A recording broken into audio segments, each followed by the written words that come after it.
Bonjour et bienvenue au podcast minier. C'est ici que vous allez découvrir les acteurs de l'industrie minière, mais aussi les enjeux et les défis auxquels ils font face quotidiennement. Ce qu'on va découvrir à travers les épisodes, c'est vraiment des hommes et des femmes qui sont passionnés par leur industrie. Je serai votre hôte, Manon Rouillé, fondatrice de Rouillé Stratégie Marketing. J'accueille aujourd'hui au podcast minier Julie Quentin, présidente d'Evoluo. Alors, merci Julie d'avoir accepté l'invitation. Bien, merci à toi. Salut. Dans un domaine que l'industrie minière, mais je pense qu'on va parler de l'humain avant tout. C'est pour ça qu'on voulait t'inviter au podcast. On est en personne. Moi, je capote. Je trouve ça super le fun parce qu'on est tout le temps en Zoom. Là, on est en une rencontre en personne. Puis il faut vraiment se le dire. Là, tu es arrivé avec ton masque, Evoluo. Tu t'es désinfecté les mains. Puis là, on est à 2 mètres. Fait que Julie, bois pas dans mon café, bois pas dans mon verre d'eau, s'il te plaît. Mais on est trop loin. De toute façon, je me rends pas, là. Hey, Julie, ça fait à peu près 1 an qu'on se connaît, qu'on se côtoie. Oui. On est dans le groupe Tech Canada ensemble. Fait qu'on a nos rencontres avec d'autres entrepreneurs. C'est là qu'on s'est connus. Ouais. Puis, depuis quelques temps, tu collabores avec nous. Nous, on a eu des mandats, c'était des plans de communication interne. Puis, on s'est rendu compte que les dirigeants, ils nous demandent « Hey, on aimerait ça comme avoir plus de com interne, parler un petit peu plus avec nos employés, mais tout va bien, là. L'information circule, les employés, ils ont l'adhésion. » Puis, on avait comme des doutes. Puis, à chaque fois qu'on fait un plan de com, on se dit « Bien, les moyens qu'on va mettre en place, est-ce que ça va fonctionner? Puis, est-ce que c'est vrai? Qu'est-ce que la haute direction nous dit de leur vision de leur employé? » Nous, on n'a pas le côté RH. Puis, ben, c'est en découvrant Evoluo qu'on s'est dit, ben, pourquoi qu'on ne fait pas, ben, tu m'as même recommandé, pourquoi qu'on ne fait pas des sondages employés? Exact, oui. Fait que là, nous, ce sondage-là, Focus, nous a vraiment permis, quand on fait un plan de communication, d'avoir le son de cloche des employés. Puis là, ben, d'émettre des bons moyens de com en lien avec la réalité de l'entreprise. Exact, oui. Fait que ça, c'est une super belle collaboration. Ouais. Puis, avant d'embarquer justement dans le vif du sujet, autant le sondage Focus, c'est sûr que je veux parler vraiment télétravail, l'impact des technologies dans les entreprises, surtout l'industrie minière, puis des vagues d'embauche aussi, la gestion de tout ça.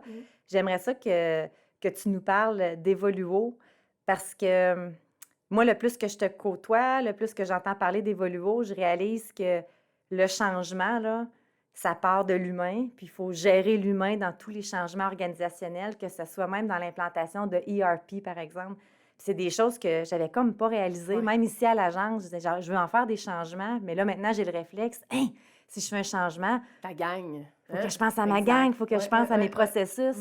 Fait que peut-être nous parler un peu En d'Evoluo. fait, c'est sûr que j'en ai fait une business, mais pour moi, c'est le facteur clé de succès. Puis en même temps, ben aussi bâti sur des recherches de plus en plus parce qu'on est vraiment très collé aussi avec le milieu universitaire, comme vous le savez. Mais donc, effectivement, c'est peu importe le changement que tu vas faire, l'énergie que tu vas y mettre, l'argent aussi, parce que ça peut être très dispendieux. Là, tu parles d'implantation d'ERP, mais ultimement, si tes gens embarquent pas, si tes gens l'utilisent pas, si tes gens le font un peu tout croche, ben ton retour sur investissement, il est pas là. Donc, c'est vraiment une partie importante. Puis, ben, c'est ce qu'on fait à quelque part Evoluo. Evoluo, on est une agence qui accompagne les entreprises à accélérer l'adhésion des gens dans les changements. Parce que c'est ce qu'on vise. On vise à réduire la courbe d'adhésion, d'adoption de ce changement-là. Et on s'intéresse justement, ben oui, à l'entreprise, qui elle est, c'est quoi sa culture, comment elle est, pour venir après ça lui faire des recommandations sur ce qui a de l'impact chez elle, ses humains, dans son entreprise à elle, qui n'est pas un copier-coller d'une autre entreprise, là. Donc, comment on fait pour accélérer l'adhésion de ces gens-là, puis ultimement, ben, réussir leur évolution, parce qu'on change pour évoluer, on change pour s'améliorer. Mais voilà, donc il faut s'intéresser oui, aux gens à travers ça. Ouais. Tu as parlé au début, tu as dit on est collé quand même avec l'université. Peut-être juste nous expliquer c'est quoi Ce bout-là, tu as dit comme on sait, mais Ah, c'est ben, quoi c'est ce parce qu'on a un bout-là? partenaire, je parlais, oui, ben, pour Focus. Donc, pour nous, c'était vraiment important d'avoir un outil qui soit fiable, mesurable, qui soit pas construit sur mes années d'expérience, celle de mon associé. Donc, pas juste de dire, ben, on pense que, mais on voulait vraiment se coller aux recherches en mobilisation, en engagement, en changement. Où est-ce qu'on en est? Ça évolue aussi. Alors, on veut mesurer dans l'entreprise les vrais facteurs clés de succès liés au changement. Donc, dans le fond, je pense qu'on va en reparler tantôt, mais pour nous, c'est ça qui est important aussi, c'est d'avoir de l'impact, puis de travailler avec ce qui est mesuré, puis ce que l'on connaît actuellement, là. Donc, on s'intéresse vraiment de près. On a un partenaire qui enseigne au HEC, à l'Université de Montréal, puis qui valide ce qu'on fait, qu'on se tient au courant. Donc, on collabore beaucoup avec lui parce que c'est important pour nous aussi, ce volet-là, d'être collé là, sur les meilleures pratiques, dans le fond. Là. On parle de changement, c'est ce qu'on vit à l'heure actuelle, fait qu'on peut pas vraiment éviter de Ah toucher au oui? sujet. Tu vis des changements, toi? Légèrement, légèrement. On peut pas vraiment éviter le sujet de télétravail. Mhm. Ça a vraiment eu un impact dans toutes les organisations de télétravail. Aujourd'hui, on s'est habitué quand même au télétravail, Mm. mais c'est pas ce qu'on disait au printemps dernier. Tu sais, au printemps dernier, le monde disait ça va révolutionner les façons de faire, les employés vont rester chez eux, ils vont être heureux, les bureaux, ça n'existera pas, ça n'existera plus. Puis là, ben moi, en tout cas, pour ma part, puis d'autres entrepreneurs avec qui que je Mm. parle, c'est tout le contraire. Les employés, moi, c'est ça que je veux, mais mes employés, qu'est-ce qu'ils veulent? Ben, c'est revenir au bureau, Mm. c'est de plus travailler en silo, de travailler en équipe, puis d'avoir cette mobilisation-là dans les bureaux qu'on vit. Mais là, on a des restrictions. Ouais, Là, on pense qu'on a les restrictions peut-être du 25 ouais, ouais. Il va sûrement avoir d'autres vagues de la COVID. Fait que ça veut dire que le télétravail va quand même rester. Comment est-ce qu'on fait en tant qu'entrepreneur, en tant qu'entreprise pour gérer tout ce chaos-là de télétravail, pas de télétravail? C'est pas des choses que je veux imposer, c'est la réglementation. Puis, je suis un peu... comment je fais, moi, pour garder mon équipe mobilisée, puis garder la culture de mon entreprise que je sens quand même qui commence à s'estomper dans tout ça, là. Mm. Ben, moi, ça me faisait rire parce que c'est comme si, effectivement, le fait qu'on soit confronté au télétravail allait tout transformer facilement. Tu sais, même quand tu en Ah parles, ouais. c'est comme si ça allait venir naturellement. Puis c'est vrai que ça a provoqué. Donc, c'est un élément déclencheur, ça a provoqué. Puis ce qu'on pouvait parfois étirer sur 1 an, 2 ans dans certains changements, là, c'est en 24 heures, 48 heures, là, il fallait qu'on se revire de bord. Puis tout le monde est en télétravail. Donc, on a fait du mieux qu'on peut. Là. On s'est débrouillé comme on pouvait. Mais à quelque part, on l'a subi, on s'est organisé. Et là, la vraie vie reprend. Si je prends ton exemple, tantôt, tu as parlé d'ERP, d'implantation technologique. La vraie vie, elle commence pas le jour. En fait, elle commence pas le jour où le projet, on commence à le mettre en place, on le réfléchit, on fait des tests. La vraie vie, elle commence le jour où tu mets ça à on et que les gens l'utilisent pour vrai dans leur quotidien, dans leur réalité. C'est là qu'on va voir des comportements déviants, des gens qui vont l'utiliser différemment ou ils n'ont pas été assez formés. C'est là qu'on s'en rend compte. Fait que je fais le même parallèle avec le télétravail. Dans le fond, c'est qu'on s'est organisé, on n'avait pas le choix, on a fait ce qu'on pouvait. Mais là, si on n'a pas tranquillement transformé l'entreprise, il y a plein d'autres choses autour de ce changement-là. Donc, on doit s'intéresser notamment au style de gestion. On ne peut pas gérer de la même manière qu'on gérait. Donc, l'employé, il est là, il n'est pas là, il travaille pas. La gestion de la performance doit être autrement par les résultats, par exemple. Est-ce qu'il l'a fait, est-ce qu'il ne l'a pas fait? On doit s'ouvrir à quel moment il va le faire. Ben peut-être qu'on a moins de contrôle là-dessus, puis peut-être que c'est pas grave, puis on veut pas en avoir non plus, là. Donc, mais ça, c'est toute une autre façon de gérer que on faisait pas peut-être par le passé. Les processus aussi, donc le back and forth entre des employés qui pouvaient se faire. Donc, c'est plein d'éléments qui vont faire que ce changement-là va être un succès dans les réaménagements d'espaces de travail, le télétravail, parce qu'on a accompagné dans les dernières années plusieurs entreprises qui soit déménageaient ou revoyaient leurs espaces de travail. On le sait que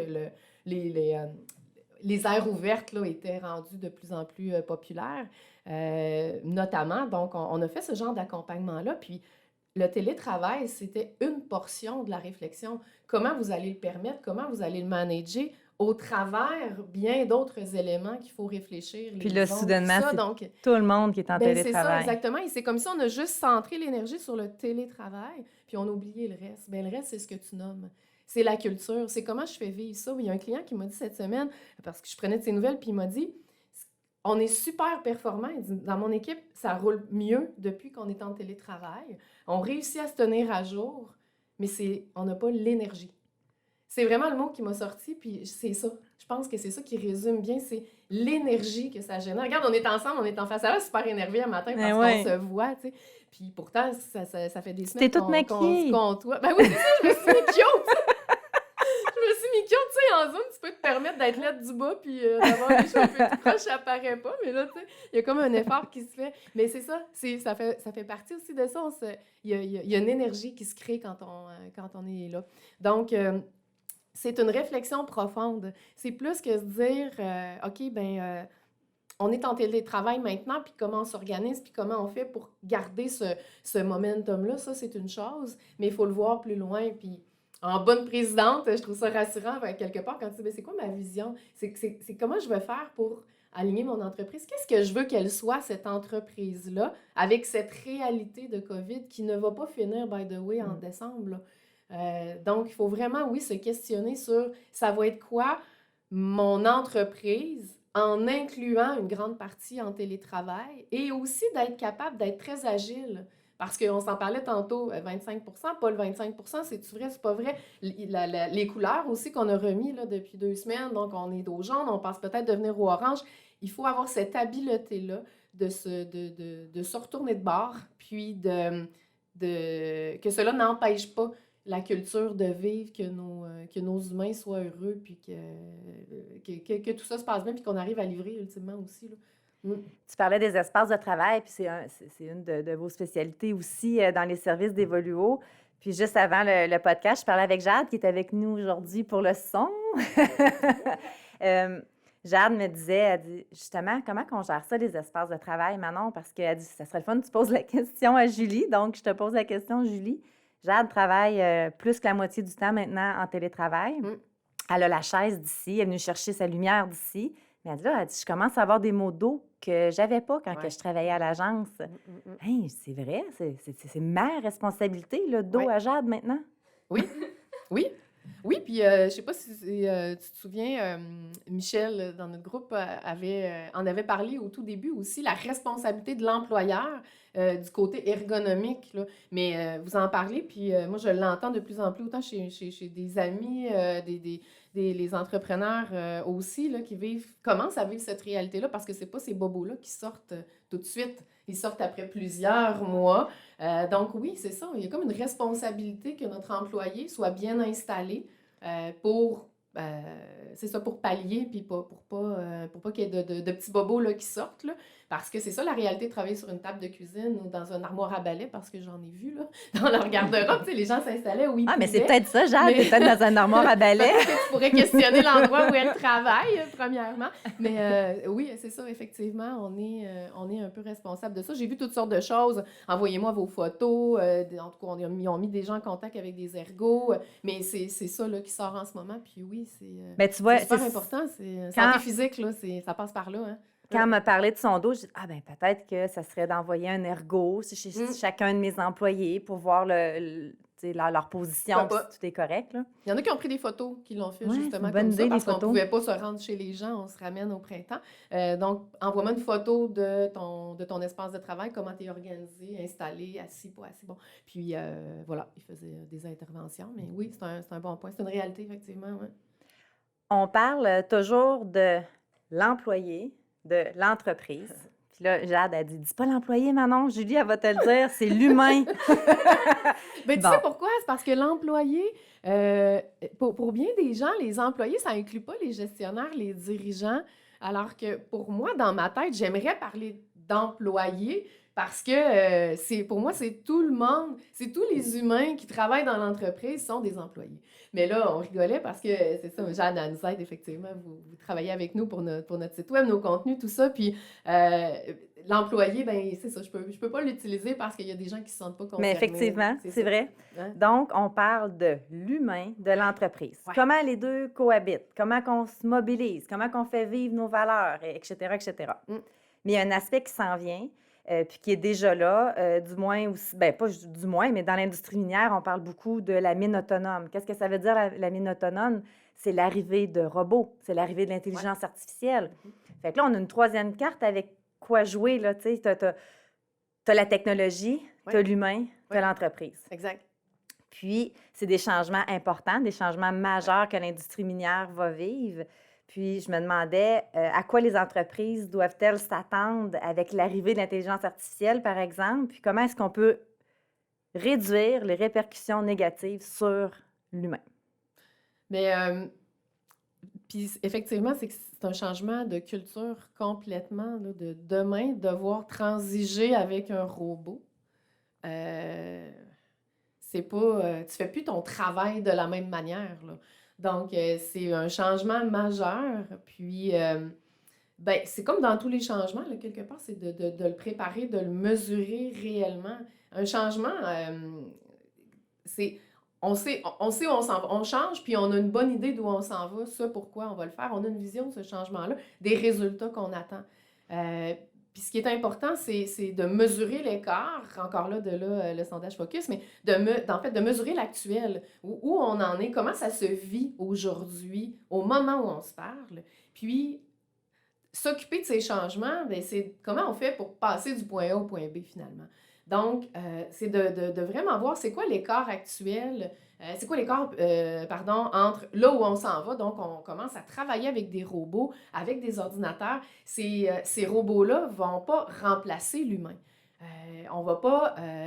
on n'aura pas plus besoin d'humains demain matin. C'est comme tu le dis, c'est les deux bras de l'entreprise, c'est la techno, incluant pour moi la robotisation, l'intelligence artificielle, et l'humain, et comment ils vont vivre ensemble. Ça peut paraître drôle à dire, mais comment on va bien harmoniser ces pratiques-là dans notre entreprise. Donc, concrètement, c'est quoi l'impact sur mes employés d'implanter ce robot-là? Comment on va transiger? Puis ce qu'il faut sonder, c'est s'intéresser à ce changement-là et aux nouvelles compétences que ça va demander.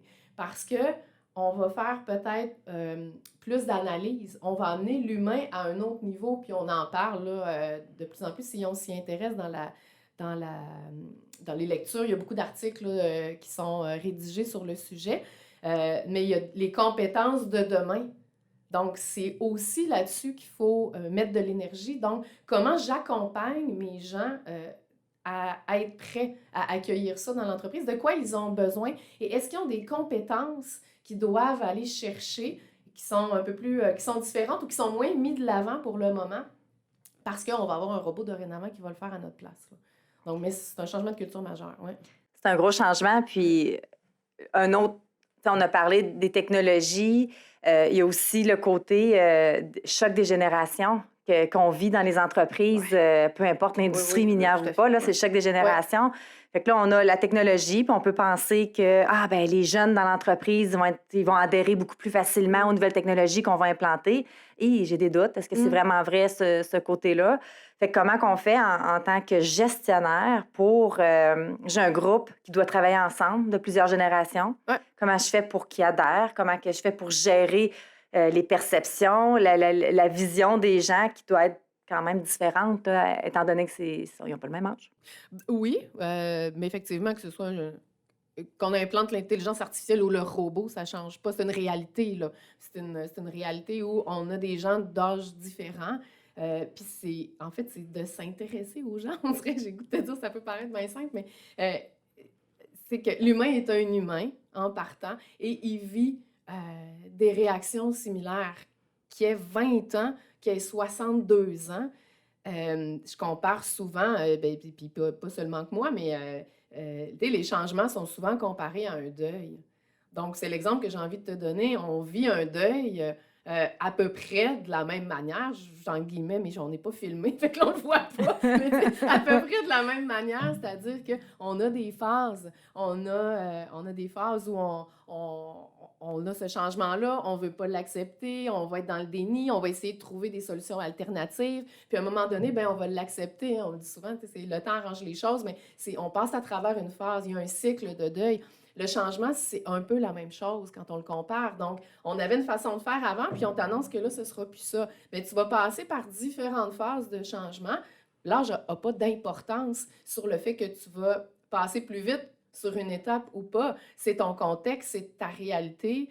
Peut-être que si tu es plus habile avec la technologie, ça va passer plus rapidement, mais ça ne veut pas dire que c'est celle-là que tu voulais, que tu es bien là-dedans, que tu as envie de ça aussi. Donc, le concept de génération me fait souvent sourire parce que pour moi, c'est un humain qui vit un changement, puis ben, on doit s'en occuper, puis il va être à un niveau de préoccupation que lui-même vit sans égard à l'âge qu'il va avoir, là.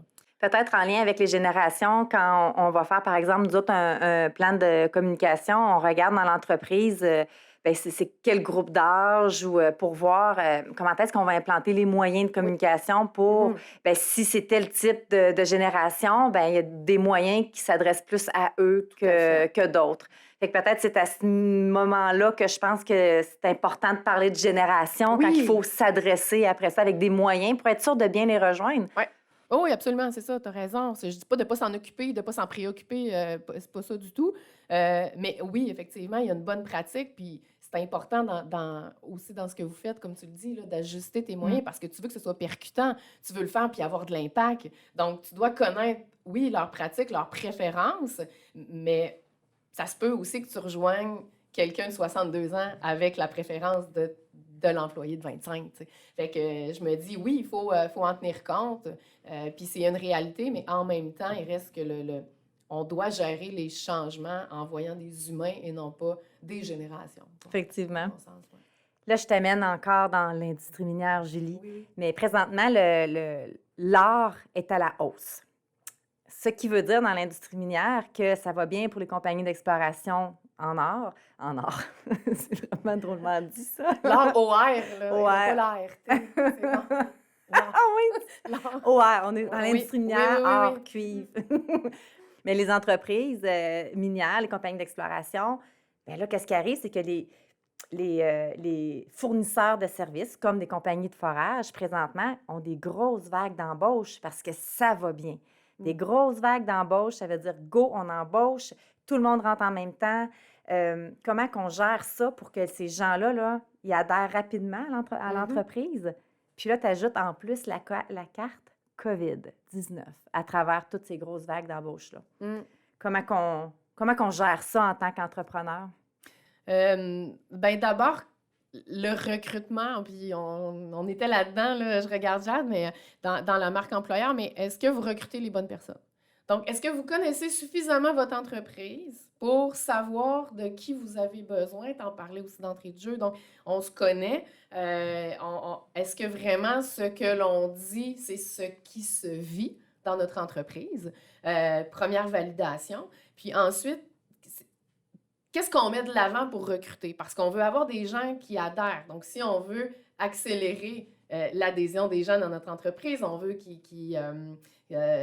que ça se fasse rapidement. L'onboarding, c'est le mot qui me vient en tête, là, mais se fasse rapidement, ou plus rapidement du moins, bien, quand on sait que les valeurs vont coller, quand il y a un fit qui est là déjà à la base, bien, c'est déjà plus facile. Puis, il y a des bonnes pratiques d'intégration d'un nouvel employé aussi. Donc, il y a des moyens qui peuvent être mis en place. Donc, le parcours d'intégration pour réduire la courbe d'apprentissage, c'est possible aussi. Donc, est-ce qu'on a structuré un parcours d'intégration? Est-ce qu'on a fait des capsules, je sais pas ce que je peux voir, mais des capsules vidéo qui peuvent être faites, des capsules interactives ou des PowerPoint, tout est possible pour essayer d'embarquer l'employé avant même qu'il soit chez nous. Donc, il y a de l'information qu'on peut lui transmettre avant, il y a de la formation qu'il peut faire pour lui montrer comment ça marche chez nous, pour répondre à certaines questions que tu as au jour 1, là, quand tu arrives à quelque part. Bien, on peut déjà, avant même son arrivée chez nous, commencer à répondre à certaines de ces questions, puis à lui faire part de comment on vit ça. Donc ça, c'est une première chose parce que je vois beaucoup de temps de gens qui passent du temps à intégrer. Donc, quand tu dis d'embauche massive, je ne sais pas si ça peut représenter combien à la fois, mais disons qu'on accueille 10 employés en même temps et que ça repose sur les épaules d'une personne, d'accueillir, de partager c'est quoi nos politiques, tout ça, ça fait beaucoup de temps investi. Donc, comment on fait pour réduire ça? Il y a différents moyens technologiques maintenant, puis sans que ce soit hautement technologique, mais bon, bref, il y a des moyens là pour économiser du temps, là, assurément. Puis, c'est sûr qu'en télétravail, là, ça fait partie de la réalité, mais je pense qu'on est quand même capable de combiner les deux, de faire un accueil. Moi, j'ai une amie qui a commencé son travail en plein dans la COVID, là, où est-ce qu'on ne pouvait pas réellement se voir. Puis, ils l'ont accueillie dans son équipe de direction. Il allait prendre des marches avec elle. Donc, elle avait un Ah, c'est horaire. vraiment une bonne idée. Ils sont tous allés marcher à tour de rôle, de façon individuelle, pendant 1 heure, à distance, tout ça, pour qu'elle les voie avant de passer autant de temps en virtuel, là. Donc, il y a comme un moyen, il faut être créatif, mais je pense qu'il y a quand même moyen de combiner le virtuel avec l'humain, la réalité, la connexion là, réelle, là. Puis, mais mon message serait un parcours. Je pense qu'il faut réfléchir vraiment à un parcours d'intégration des nouveaux employés qui commence avant la journée J, avant le jour J, puis de planifier cette intégration-là pour qu'elle soit efficace, là. Vraiment des bonnes idées. Puis je retiens l'idée des marches. Moi, je vais ajouter coupe de vin Ah, ben avec oui, la aussi. marche. Oui, c'est oui. Hein, qu'est-ce que Ça t'en dépend penses? de l'heure. Café, mimosa. Regarde. Mimosa. Il faut que ce soit collé sur votre culture. C'est ça qui est important. Et en parlant de culture, hein, on a rédigé un article un article de blog en lien avec la marque employeur. Puis Julie, tu as collaboré avec nous dans cet article-là. Puis je vais lire la citation qu'on vient de me donner. Oui.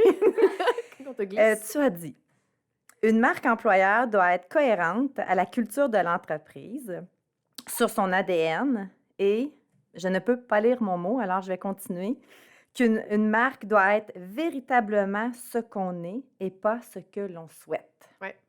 Comment je fais pour savoir c'est quoi ma marque employeur chez Rouillé? Ben écoute, as-tu fait ton focus? Faut faire un diagnostic. En fait, je dis ça parce que c'est souvent un bon moyen. Quand vient le temps de marketer, c'est comme si on se dit, wow, OK, qu'est-ce que je veux projeter? Puis, c'est comme si soudainement, tu as une baguette magique pour faire, OK, c'est l'occasion là, de montrer comment on est bon, tout ça. Puis, ben oui, mais quand on se tourne, il faut que ça soit vrai. J'ai entendu souvent, trop souvent malheureusement, des gens dire, ouais, mais tu sais, moi, je suis déjà repartie après 4 mois, après 6 mois. Ce qu'on m'a dit en entrevue, ça se vit pas pantoute. Puis les employés le disaient aussi. Donc, les employés le savent. Donc, quand je parle de cohérence, de crédibilité, c'est ça, c'est que tu connais tellement bien comment ça se passe pour vrai chez vous. La culture, c'est les comportements, c'est comment ça se vit, c'est ce qui est toléré, c'est les règles qu'on se donne, écrites ou non, formelles et informelles. C'est tout ça qui fait notre culture, c'est vivant. Puis si on la connaît bien, pour moi, c'est ça une marque employeur efficace et percutante, c'est qu'on se connaît et c'est ça qu'on met de l'avant. On en est fiers. Comme je le disais tantôt, on veut recruter en fonction de ça parce qu'on veut aller chercher les joueurs qui vont embarquer le plus vite possible parce qu'ils vont être heureux, ils vont être mobilisés ça va être super facile là, pour eux autres, là. Puis, il n'y a pas de bonne ou de mauvaise culture, hein? Il y a une culture d'entreprise. On s'assume. J'ai déjà été, moi, dans une entreprise où on parlait d'agilité, on parle d'ouverture, mais dans les faits, c'est une entreprise qui est perfectionniste puis qui est rigide. Ben, je suis pas là non plus, je suis plus là. Pour moi, c'était pas possible de rester là. Je ne suis pas comme ça, je vis pas bien là-dedans. Alors, ultimement, ni l'employeur ni moi étaient heureux, là.